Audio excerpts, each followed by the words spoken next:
ఇది పక్కన పెడితే ఇంకొకటి ఇంట్రెస్టింగ్, ఇందులో ఇంకొక కంపెనీ హైదరాబాద్ ఫీనిక్స్. గతంలో ఈ ఫీనిక్స్ విషయం మీద ఎన్ని ఆరోపణలు చేసిర్రు, ఎన్నికల ప్రచారం కోసం ఎంత లబ్ధి పొందినరు, ఇదే ఉత్తమ్ కుమార్ రెడ్డి గారు బట్టి గారు మాట్లాడింది.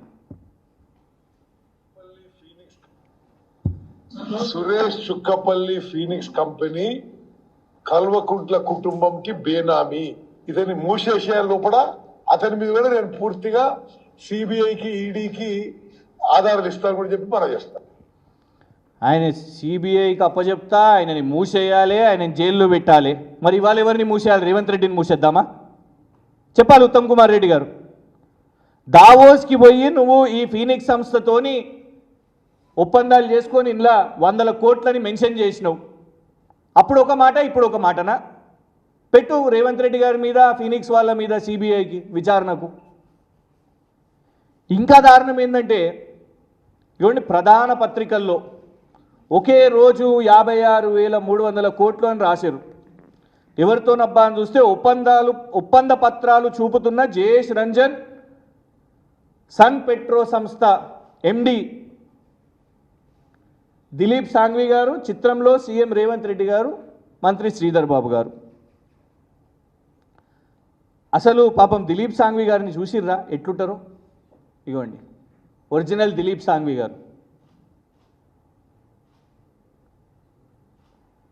దిలీప్ సాంఘ్వి గారు తెలియకుండానే రిలీజ్ చేసేసి కూడా దిలీప్ సాంఘ్వి అని చెప్పడం అంటే ఎవరిని మోసం చేస్తున్నారు రేవంత్ రెడ్డి గారు?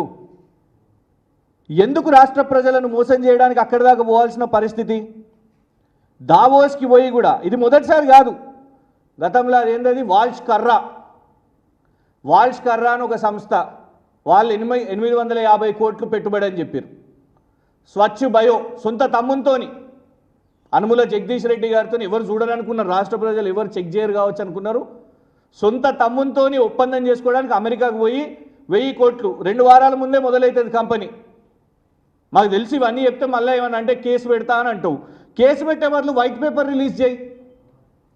రాష్ట్ర ప్రభుత్వం రేవంత్ రెడ్డి గారు గత సంవత్సరంలో దావోస్లో 40,000 కోట్లు, అదాని 12,400 కోట్లు, గోధి ఇండియా 8,500 కోట్లు, ఎంతవరకు ఇప్పటివరకు గ్రౌండ్ అయినాయో దాని మీద వైట్ పేపర్ రిలీజ్ చేయండి. Single point demand. మేము ప్రశ్నించిన తర్వాత, మేము రిలీజ్ చేసిన తర్వాత అప్పుడు కాదు ఈయన దిలీప్ సాంఘ్వి కాదు, ఈయన ఎవరో ఎగ్జిక్యూటివ్ డైరెక్టర్ విద్యాసాగర్ గారు. ఇగోండి దిలీప్ సాంఘ్వి గారు అంటే వీరు. బయో ఏషియా కాంక్లేవ్లో కేటీఆర్ గారితో కనబడుతున్నారు కదా, ఒరిజినల్ దిలీప్ సాంఘ్వి. నువ్వు దిగింది డూప్లికేట్. సారీ వారెవరో మాకు అంటే ఆయన దిలీప్ సాంఘ్వి అయితే కాదు, కానీ రేవంత్ రెడ్డి గారు మొత్తం రాష్ట్ర ప్రచారం అంతా కూడా దిలీప్ సాంఘ్వితో రేవంత్ రెడ్డి గారు పెద్ద 45,000 కోట్లు. ఎందుకంటే నువ్వు రాష్ట్రానికి ఒక ముఖ్యమంత్రివి, నువ్వు ఇచ్చే సమాచారం, నువ్వు చేసుకునే ప్రచారం ఫ్యాక్చువల్గా ఉండాలి, అక్యురేట్గా ఉండాలి. రూపాయి కాదు, 2 రూపాయలు కాదు కదా. 45,000 కోట్లు పెట్టుబడి పెడుతున్న సంస్థ అని చెప్తున్నప్పుడు, ఎండి అని చెప్తున్నప్పుడు నువ్వు చెప్పాల్సింది, రాష్ట్ర ప్రజలకు చూపెట్టాల్సింది ఎవరితోని పెట్టుబడి చేస్తున్నావు, ఒరిజినల్తో చేస్తున్నావా, డూప్లికేట్ ఎవరితోనైనా చేస్తున్నావా? ఒరిజినల్ దిలీప్ సాంఘ్వి. ఇగోండి పక్కన పీయూష్ గోయల్ గారు ఉన్నారు. ఇది బయో ఏషియా కాంక్లేవ్లో సన్ పెట్రోకెమికల్స్ ఎండి దిలీప్ సాంఘ్వి గారితో కేటీఆర్ గారు. మరి ఈయన ఎవరు? మరి ఈయన దిలీప్ సాంఘ్వి అయితే మరి ఈయన ఎవరు? మరి ఎందుకు పిచ్చోళ్ళని చేస్తున్నారు అందరినీ? ఎందుకు అబద్ధాల ప్రచారం?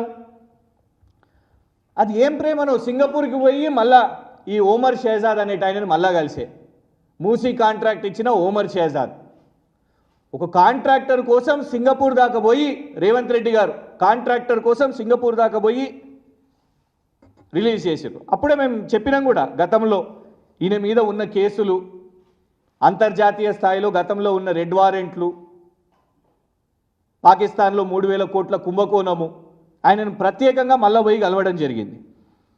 పోనీ ఇంట్లో లిస్టు చూద్దామా అని అంటే ఇంకొకటి అమెజాన్. పెద్దగా చెప్పుకుంటున్నారు అమెజాన్ మేము తీసుకొని వచ్చినాము అనేసి. ఈ అమెజాన్ది కూడా it is an old investment, పాత పెట్టుబడి. ఫస్ట్ అసలు అమెజాన్ సంస్థ అతిపెద్ద campus United states of America తర్వాత అతిపెద్ద క్యాంపస్ దాని ఫెసిలిటీ ఇక్కడ నిర్మాణం చేసింది బీఆర్ఎస్ ప్రభుత్వంలో.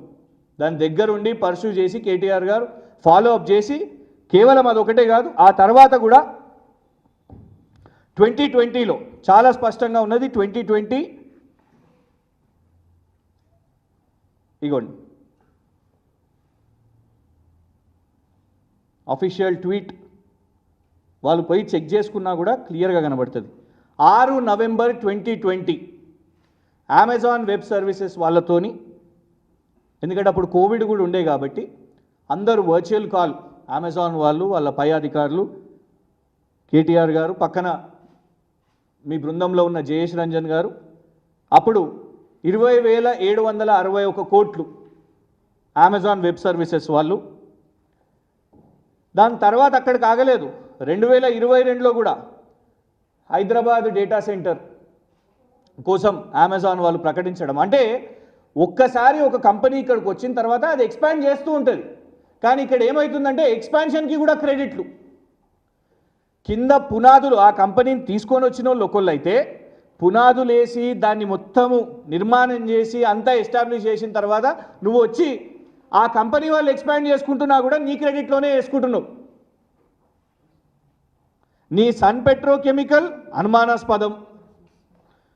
నువ్వు ఇప్పుడు ఆ ఉర్సా క్లస్టర్స్ అంట, ఆన్లైన్లో ఎవరు రాష్ట్ర ప్రజలు వెతికినా ఉర్సా క్లస్టర్స్ అనేది దొరకలేదు. ఇది ఉర్సా క్లస్టరా, ఉర్సా క్లౌడా, నీకు పేరే తెలియదు.